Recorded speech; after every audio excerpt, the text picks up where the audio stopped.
kan polisi sudah bekerja kan ya? Iya, sudah bekerja. Ternyata kan dari berjalannya kan seperti kita wawancara dulu itu kan akan melaporkan ke Majelis Pengawas Daerah Jakarta Barat kalau tidak salah. Apakah di sana juga sudah ada pemanggilan? Kalau nggak salah sudah dipanggil ya, Mbak sebagai pelapor dan Notaris M sebagai pelapor sudah dipanggil. Jadi untuk dimintai keterangan. Puji Tuhan atas laporan kita ke MPD untuk pengaduan pelanggaran kode etik dan juga larangan notaris pasal 16 dan pasal 17, saya hadir dalam sidang di tanggal 2 September 2024 kan, di mana di dalam sidang hadir semua majelis, semua majelis di dalam rapat tersebut ada kemungkinan 9 majelis ya, 9 orang. Banyak ya. 9 orang, benar. Majelis 9 orang. Puji syukur dari hasil pemeriksaan telah saya terima hasil di tanggal 3 Oktober kemarin, minggu kemarin. Bulan ini ya. Benar, hasil dari keputusan rekomendasi MPD. Nah, sedikit mesti kasih gambaran nggak ketika ditanyakan oleh MPD itu apa yang dipertanyakan oleh Majelis Pengawas Daerah Jakarta Barat terhadap Mbak sebagai pelapor? Oke. Jadi perihal sebelum saya masuk ke rekomendasi yang dikeluarkan oleh MPD. Oke. Kan berarti kan Bapak dipanggil nih sama MPD. Boleh nggak saya sedikit kasih gambaran apa aja sih yang ditanya oleh MPD? Oke. Lebih tepatnya dengan kerugian yang saya alami dan beberapa hal yang saya ceritakan, karena ini kan sifatnya perusahaan yang milik keluarga, tetapi difasilitasi oleh terlapor, oleh notaris ini kan, dimana pada saat itu saya mengalami kesulitan kan, karena maaf dari orang pengusaha atau orang awam, kita kan nggak mengetahui struktur bagaimana untuk mencari kebenaran dan keadilan. Akhirnya saya membaca satu artikel dari Pak Yasona Kemenkumham, bahwasanya jangan segan-segan melaporkan notaris yang nakal-nakal. Di sana, dari sanalah sekretaris saya mendapatkan artikel itu, mengungkapkan kan, karena saya mendapatkan kesulitan di mana notaris Michael ini tidak mau bekerja sama atas laporan yang telah dibuat. Makanya lah, setelah saya baca artikel itu, ternyata ada majelis pengawas notaris di MPD. Makanya lah di tanggal 22 Agustus 2024 saya melakukan pengaduan.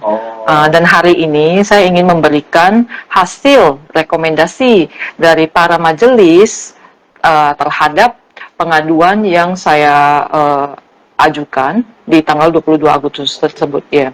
Yang jadi rekomendasi MPD. Oke. Yang direkomendasikan MPD untuk kasus Mbak. Oke. Rekomendasi dari MPD di halaman 11 bahwa terlapor notaris Michael dalam menjalankan jabatannya telah melanggar ketentuan pasal 16 ayat 1 huruf A Undang-Undang Jabatan Notaris nomor 2 tahun 2014, yaitu dalam menjalankan jabatannya. Jadi terlapor dinyatakan bersalah. Dinyatakan bersalah. Di mana ada 14 adendum yang tercatat di dalam setelah pemeriksaan, berita acara pemeriksaan antara saya sebagai pelapor dan terlapor juga hadir. Bukan terlapor sudah dipanggil juga ya? Juga dipanggil di hari tersebut juga, kan?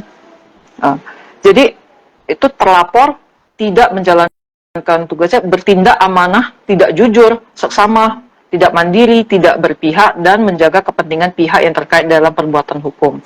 Oke. Jadi rekomendasi dari majelis hasil rapat di halaman 11 bahwa terlapor dinyatakan bersalah dan direkomendasikan untuk sanksi berupa pemberhentian sementara dari jabatannya selaku notaris selama 6 bulan. Berdasarkan pasal 7 ayat 2 huruf D Undang-Undang Nomor 2 Tahun 2014 tentang perubahan atas Undang-Undang Nomor 30 Tahun 2004 tentang jabatan notaris. Jo pasal 86 ketentuan Permenkumham Nomor 19 Tahun 2019. Iya. Iya. Jadi rekomendasi dari para majelis telah melihat semua alat bukti, alat bukti yang berupa 31 halaman dan alat bukti video yang bukan bersifat kesalahan administratif, tetapi adanya pembuktian bahwasanya notaris Michael ini memimpin rapat di RUPSLB, di mana perusahaan ini, objek ini adalah kepemilikan dari keluarga saya dan ex suami, ya. Ya, jadi di sini dibubuhkan hasil dari pemeriksaan. Rekomendasi majelis adalah sanksi satu, diputuskan bahwasanya notaris Michael bersalah, rekomendasi. Kedua, bahwasanya sanksi pemberhentian sementara 6 bulan. Rekomendasikan sanksi 6 bulan, iya, sama 6 bulan. Benar. Nah, kalau lihat dari hasil rekomendasi ini, gimana perasaan Mbak Susan? Apakah puas atau masih ada yang... Menurut saya ini masih tidak adil. Masih tidak adil. Kenapa? Kalau melihat dari jenjang waktu yang saya sudah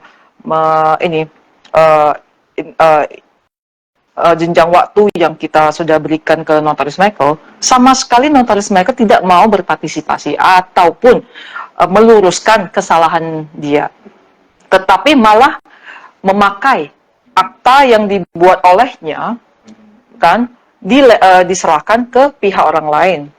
Makanya lah ada pelaporan di laporan polisi selanjutnya. Nah, jadi sebagai pengusaha, kan, atas dasar pelaporan ini juga kita memberikan jenjang waktu, dan di mana notaris Michael tidak menanggapi atau tidak meluruskan kesalahan yang dia perbuat. Menurut saya 6 bulan adalah hal yang terlalu singkat, terlalu ringan. Tapi fakta dari itu adalah dia dinyatakan bersalah. Banyak kesalahan yang tercantum.